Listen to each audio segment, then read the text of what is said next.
Welcome back to another episode of Meredith with Why. I am your host, Meredith Willits, and today we are starting a whole new series talking about bodies. And I have a plethora of amazing guests, including my own physician, that will be coming on to talk about weight, weight loss, weight gain, and everything in between. So stay with me. Hello, everyone. This is Meredith with a Y, and I am your host, Meredith Willits. Today we are going to go deep, changing lives, and I am giving you the keys to the castle.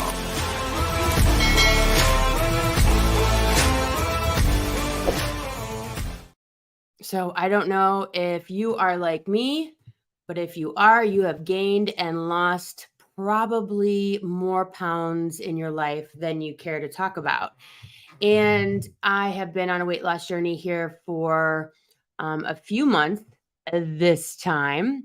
And I am just really kind of fascinated by watching friends and family and realizing how much alcohol was sabotaging my healthy eating and sabotaging weight loss and weight gain and all of those things.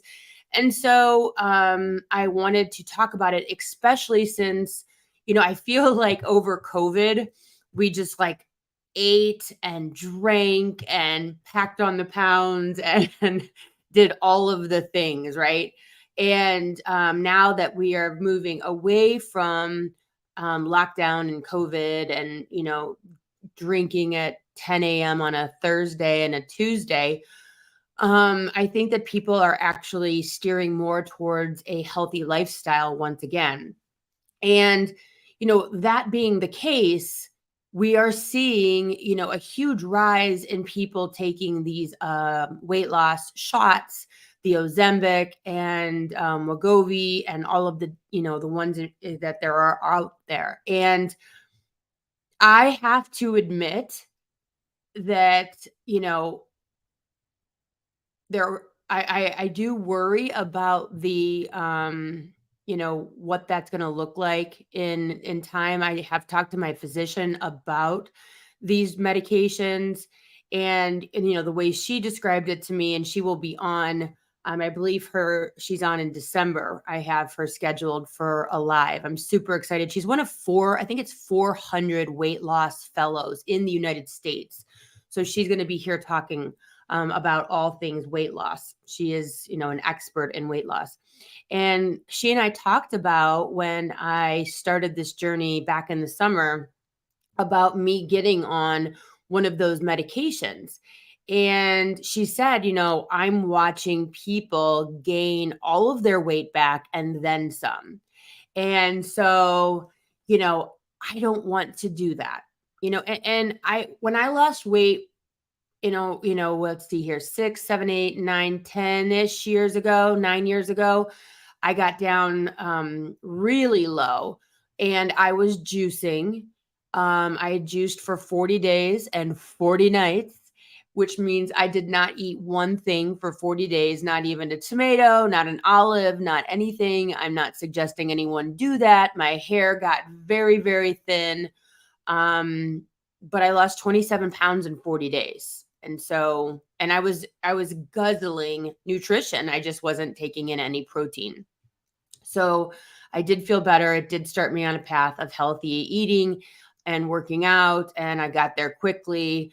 Is that better or worse than doing one of these shots? Is that better or worse than gastric bypass? We're going to talk about all of these things in this series. And so, I think this is a really current topic because I'm watching so many people get these medications, these shots from dentists and all sorts of other people that are probably not, the best place to get weight loss drugs because you're not getting all the information that you need. So, myself, I am not taking one of those. I take metformin to level out my sugars. I am not diabetic. I guess I could be considered maybe pre-diabetic, but I do take metformin. It is great for youthfulness, to be honest, because it doesn't have it like prevents the die off of cells. Again, Dr. Duros will be here to discuss metformin as a weight loss supplement. Back in the past, I have taken phentermine. It did not do well for me at all. It actually caused huge, huge, huge mental health issues. It's made me way too focused. So phentermine was not for me. I don't think it really did anything for my weight loss. I really believe that walking, working out, guzzling water, staying off of booze is going to get you, really 90% there. It's real. Those are the things. You have to move, period. You have to move. If you're not moving, I don't care if it's 30 minutes a day, you're going to have a rough time. My dad is a bodybuilder. He actually holds or did hold for a long time, if not still. I would have to look it up. But my dad did a weightlifting competition in York, Pennsylvania, which is where they do, they do all of that weightlifting stuff. And he holds a world record for weightlifting. And he was, I think, in his 60s when he broke that world record. So I have really great people to be watching about how to take care of your body. And, I really have, for the most part of my life, done that. I think that breast cancer knocked me down. And I believe that many times in life, things like divorce, death, loss, illness can really change the trajectory of your weight. Either you're going to not eat or you're going to overeat. But a lot of times I think that we turn to that comfort. When I just had my shoulder surgery 2 weeks ago, all I wanted was like carbs and muffins and things that I haven't eaten in months, basically. And I really don't care to eat. It doesn't faze me to not eat those things. But I wanted them really bad. So we definitely have an emotional attachment to food. I think that, the way in which food is programmed into our lives, especially in America, is profoundly emotional.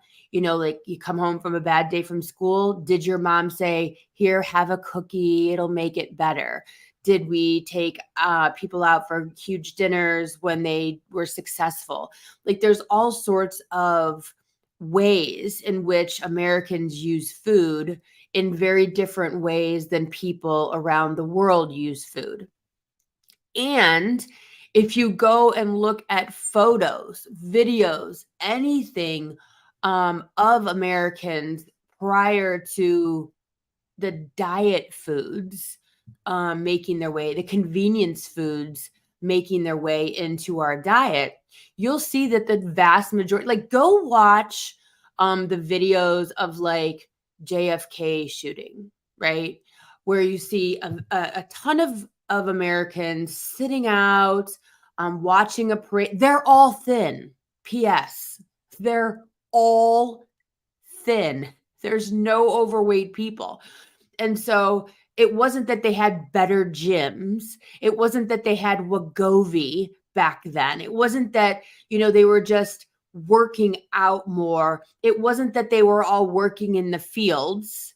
I would say the vast majority of those people were most likely eating lard, P.S.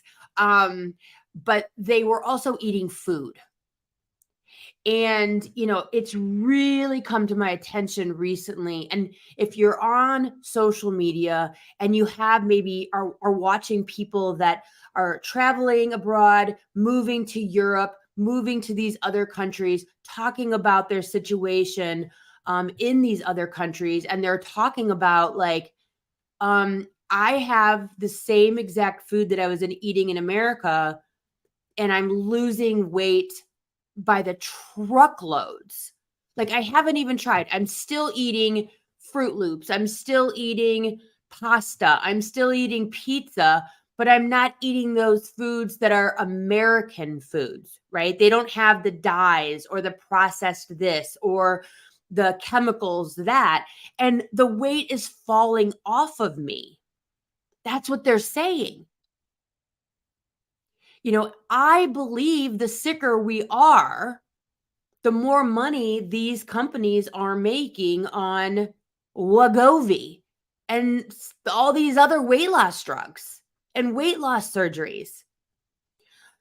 So I got some facts and figures before I started today because I wanted to talk about like the reality of what we're living right now. I mean, we are not eating food, period. And I tell my kids that all the time.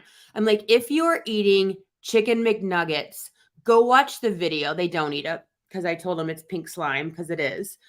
There's videos out there. You can see how a chicken McNugget is made. It literally looks like it's pink slime. I tell my kids, if you eat a chicken McNugget, you're eating a squished up yoga mat. I don't know how else to say it. You're eating a yoga mat. And how in the hell is your body supposed to process pink slime? What has to happen? How taxing is pink slime and red dyes and blue dyes and chemicals on your liver, your pancreas, your stomach, your intestines? Your body probably absolutely has a complete freak out attack when we eat fast food. Freak out attack. It's like, what do you want me to do with this? You just ate a yoga mat, a pair of pantyhose, and I don't even know what. You'd be better served eating crickets. And so we're not eating food. We're not eating food. And then when we say, okay, well, shop the exterior of the grocery store, right? Like that's what they say to do now. Shop the exterior. Your produce, your meat department, everything that's refrigerated, stay out of the boxes. Stay out of the middle aisles where the boxes and the processed foods are.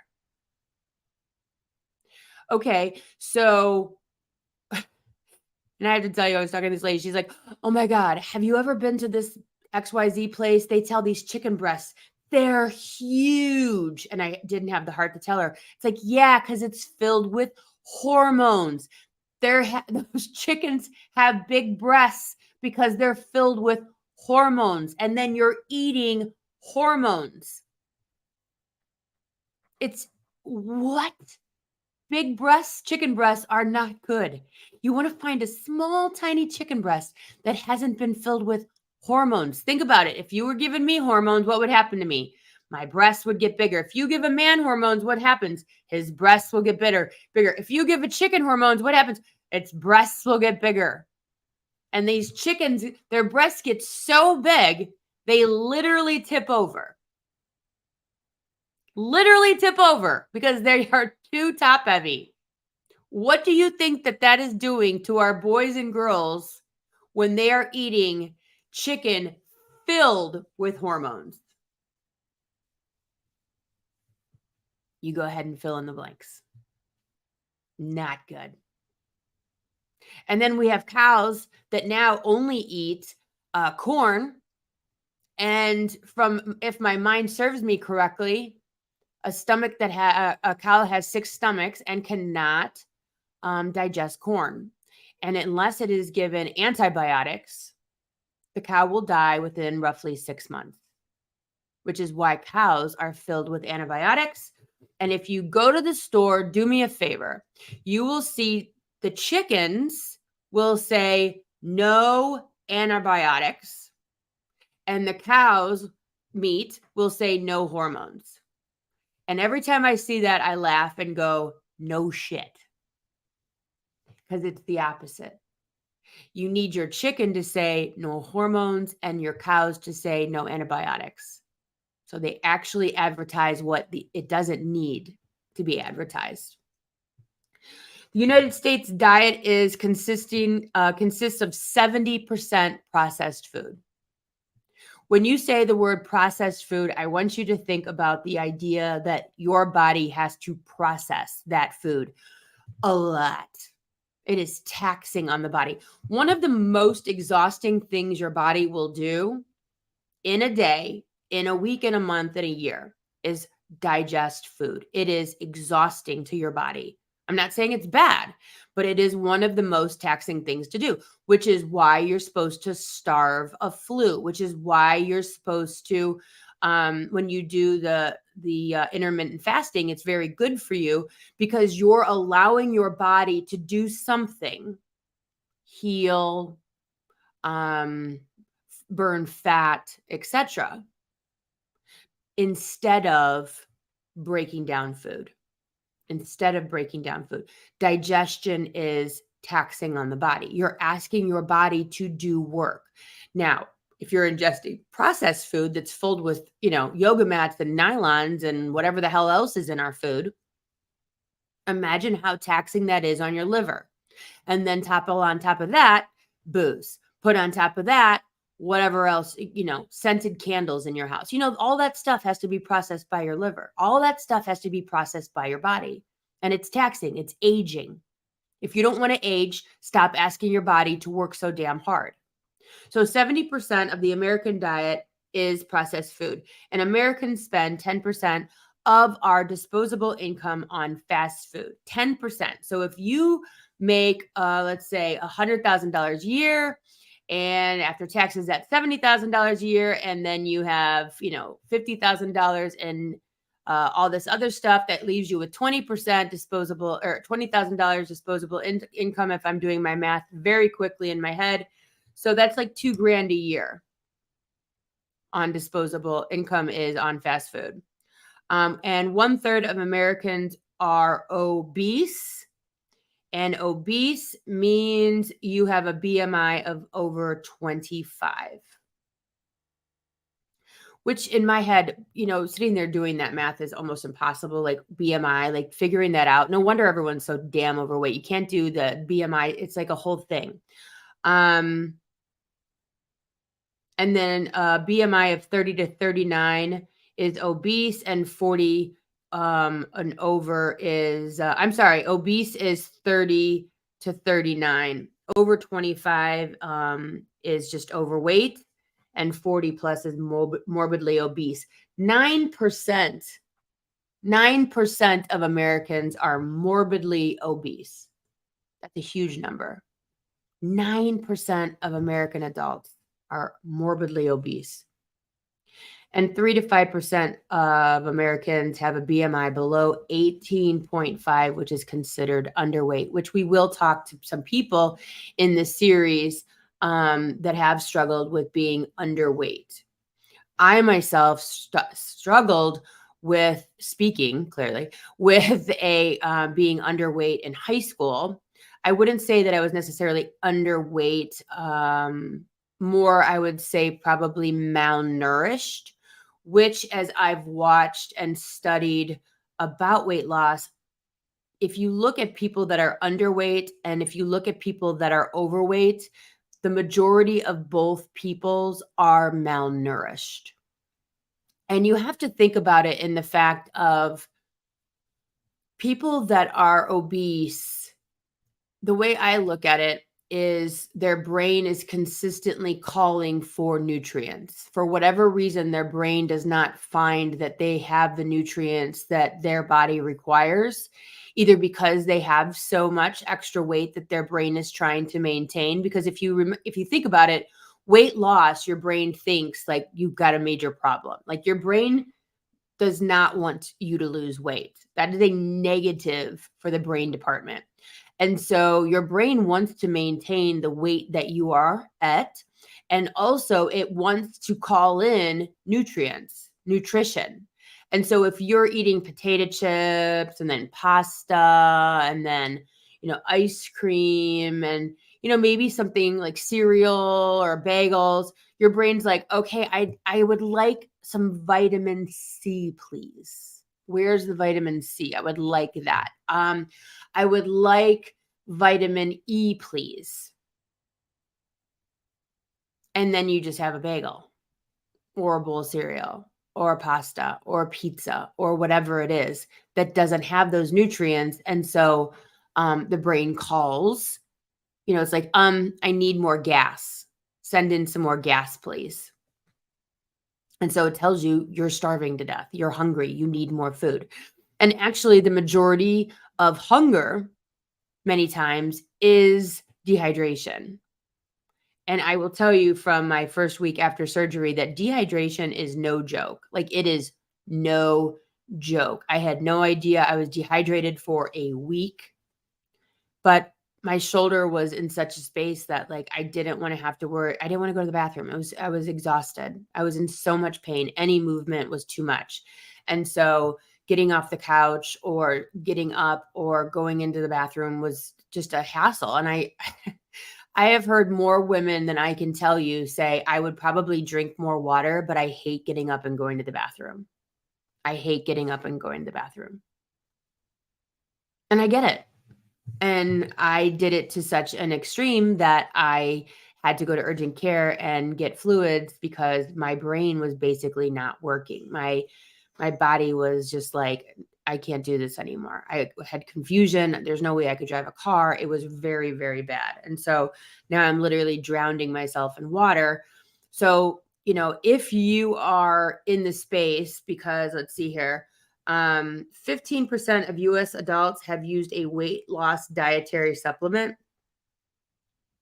which I found that in my mind to be low. I think that seems low to me, but I mean, 15% feels low.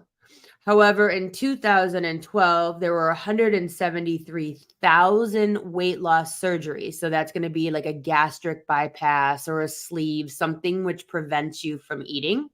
So in 2012, 173,000, and in 2021, 262,000 weight loss surgeries. And if I'm lucky, I believe that we do have someone coming on in this series to talk about their experience with gastric bypass and how it wasn't all that it was cracked up to be, and their experience since getting weight loss surgery, and how it has been less than great. So we should be talking to them in this series, crossing my fingers, hopefully, because I believe that that is a huge uh, problem, can be a huge problem, is weight loss surgery. Because just like my shoulder surgery, I was not really informed of how profound the recovery would be and how completely and totally incapable I would be of doing anything for weeks. I'm not 100% sure, at least at the time that this person received weight loss surgery, that they were informed as to the ramifications of what it means to cut off your stomach and how that's going to affect your life moving forward. Because it has affected this person's life literally every day of their life moving forward. And so we will talk to them about that. Um, and we will also talk to people in this series that are underweight. We will talk to people that have gained and lost hundreds of pounds. And I'm not sure. I have a guy who wanted to talk about his wife's journey on one of these weight loss medications and his journey with her while she's on it, and his his experience. Not sure if he's still willing to talk about that on camera or on the podcast. But, you know, I would say education is power. And if you are interested in losing weight, if that's something that you want to do, I would really suggest going on like Netflix and watching some of these documentaries about food. I think that in America, especially, we are oblivious as to how sick our food supply is. We believe, I remember, I think I talked about it on here, that I had a friend, or have a friend, who was telling me, like, they lowered the amount of, I think it was like Coke you were allowed to buy in New York City. And she's like, that's bullshit. They shouldn't tell us how much Coke we can drink, and we should be able to get a big extra large Coke if we want to. And I was like, yeah, that's right. And then I started realizing that you know, what is Coke? Like, what is it? What are they letting us drink that they're now saying you shouldn't drink? Like we are so oblivious to what the Food and Drug Administration does and what the United Dairy Council does and what the, all these food government oversight, factions. We trust the shit out of them. We say, well, hey, if it's on the shelf and if it's called food, it's got to be food, right? I mean, it's food. And I beg to differ. I mean, the majority of the shit that we eat in America, we cannot pronounce. We have absolutely no clue what it is. And let me tell you what, if you don't know what it is, there's a very good chance that your body has no clue what it is either. And that just gets packed on as pounds. I described it to a friend of mine. I was talking about, I think it was the pancreas. And I was talking to her because she had issues with her pancreas. And I said, it's like this. You're born with 52 cards. You have a deck of cards. That's your life. And every single one of your organs has 52 cards. And every time you eat or drink something or around there, a card is dealt. And when you're at the end of your 52 cards and you don't know when that is, your 52 deck of cards could be up today from drinking too much. It could be up tomorrow from eating too much sugar. You don't know when your body is done with you, over your shit, done with the smoking, done with the sugar, done with the processed foods, done with the alcohol. Your pancreas is like, I am done with you. Your liver's like, I'm over your bullshit. Right? That's it. And then you have pancreatitis, and then you have cirrhosis, and then you have stomach, whatever.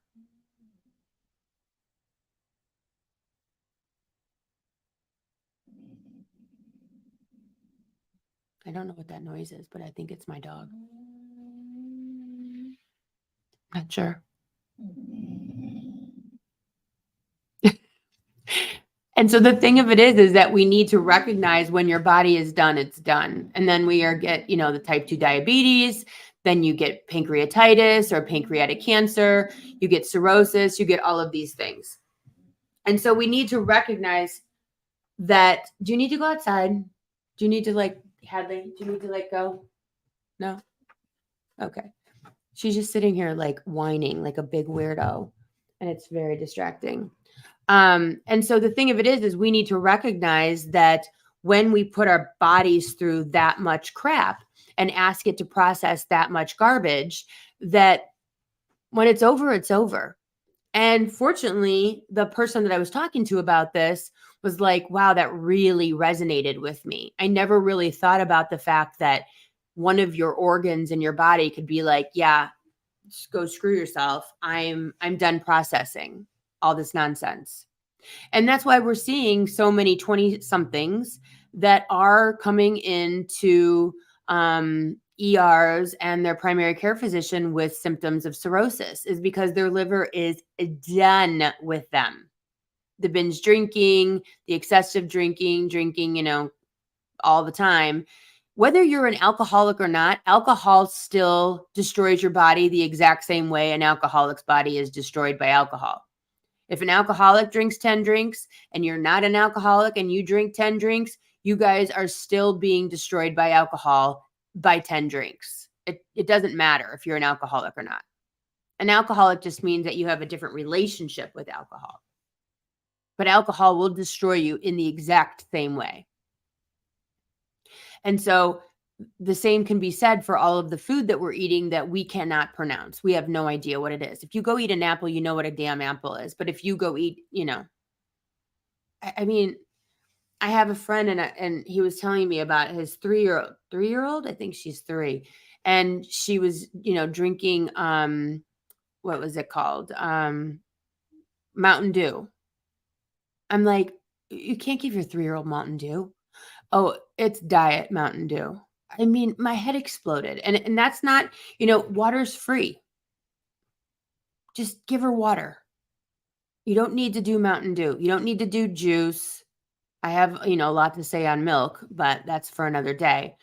But go watch some documentaries on your food in America. Go watch documentaries on, chicken farms and cattle farms and, processed food and how food is made. You need to be educated on what you're putting in your body. We need to stop putting our head in the sand and thinking that, it's going to be okay, that it's just going to be the FDA is going to watch out for us. It'll be fine. The Food and Drug Administration's they're going to handle it. They're going to make sure that I don't get sick from food. They don't care. They just push it through. Go watch some documentaries on our food. Be educated as to what you are putting in your body. It's like we're all just like, "Oh my god, I've got cancer." And then we all say, "Oh my god, everything causes cancer. You can't eat anything these days." Well, okay. Your body's over you. You cannot eat SpaghettiOs and Hamburger Helper and all this crap that's filled in our food system and say, "Well, it is what it is. I'm just going to get sick." You got to get informed.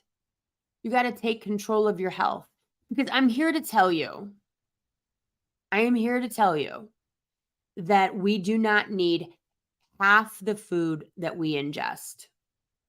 We have been sold this idea that we need to have this well-rounded breakfast and well-rounded lunch and, meat and potatoes and a vegetable for dinner. I got to tell you, you don't.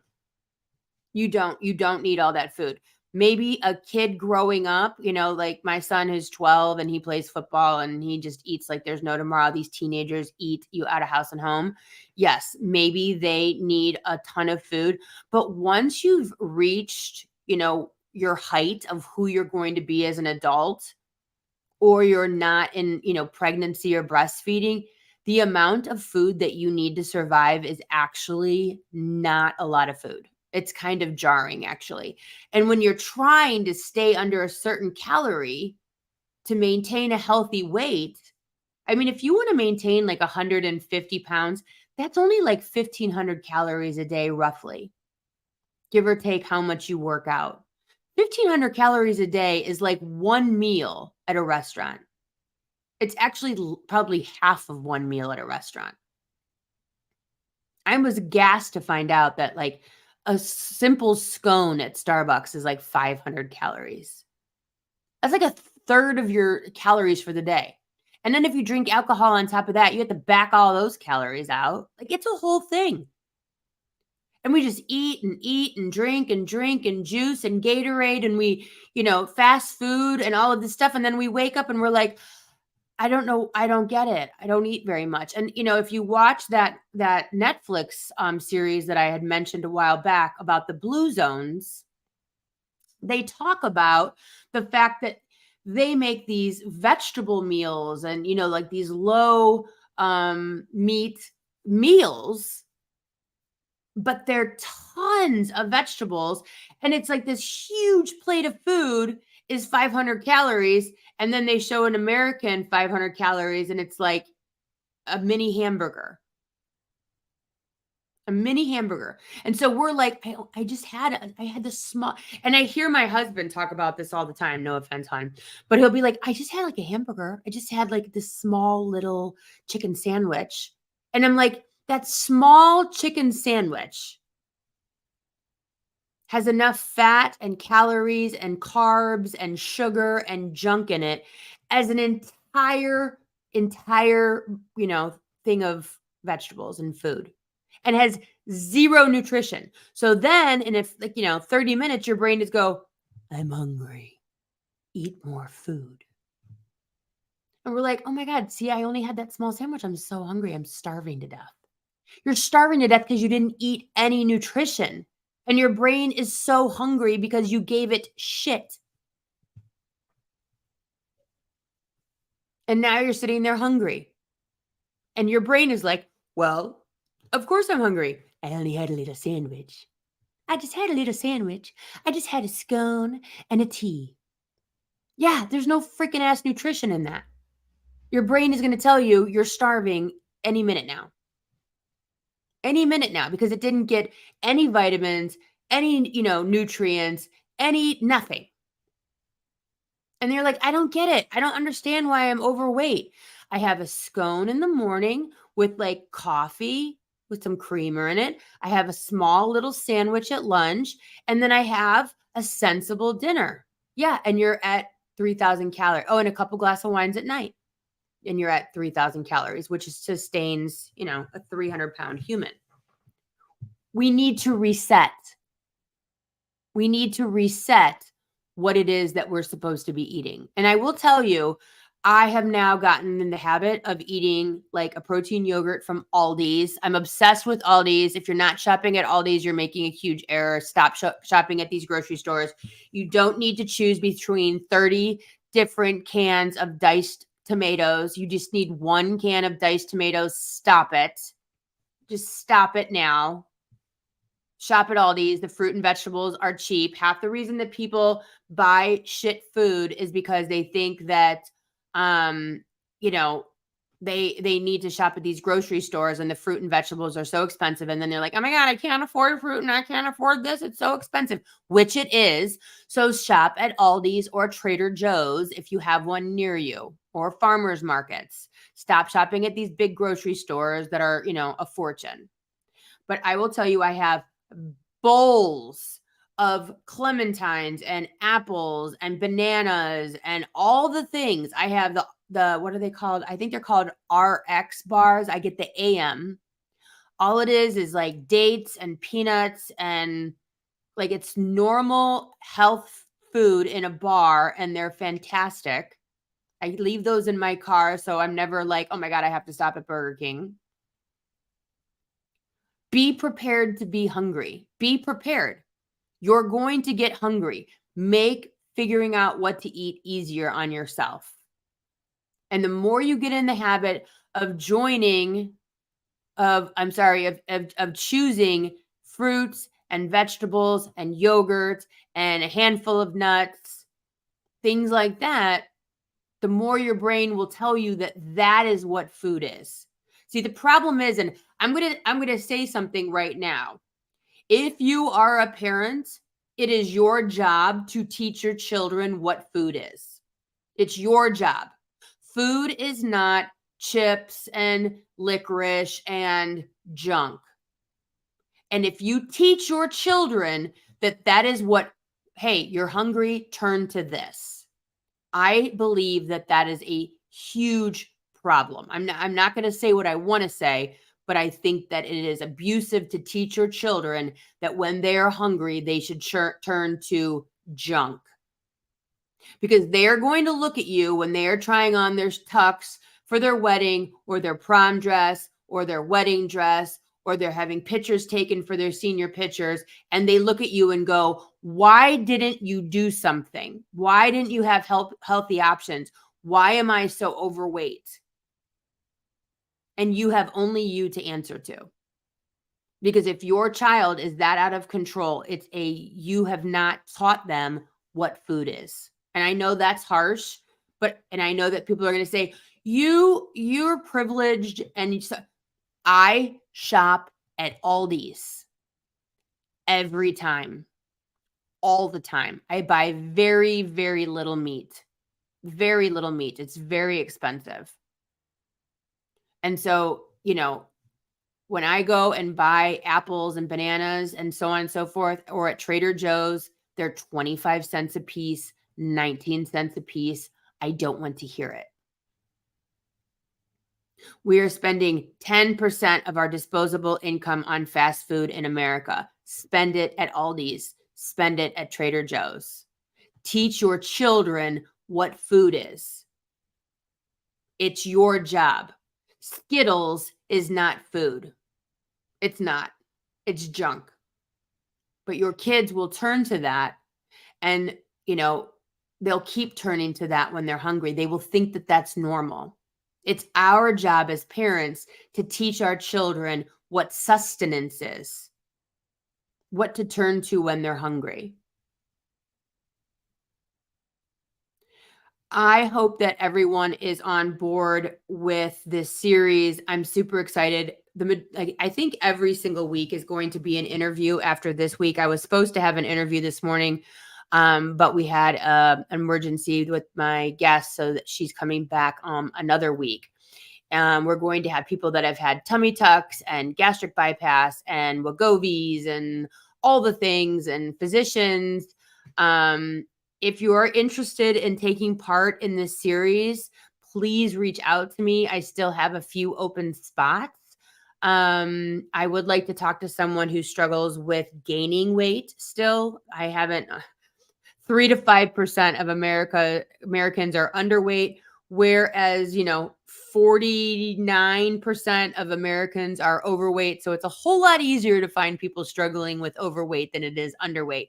So if you have struggled or are struggling with gaining weight and being underweight, please reach out to me, meredithwillits@gmail.com, or on any one of my social media websites or whatever. Thank you guys so very much for being here again this week.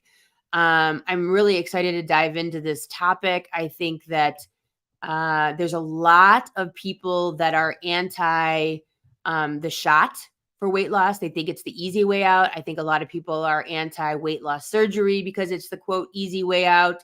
And I hope that we get to talk to all the people about these things, because I'm not so sure that's the easy way out. So if you haven't left a review on the podcast, please do. It does make a huge difference.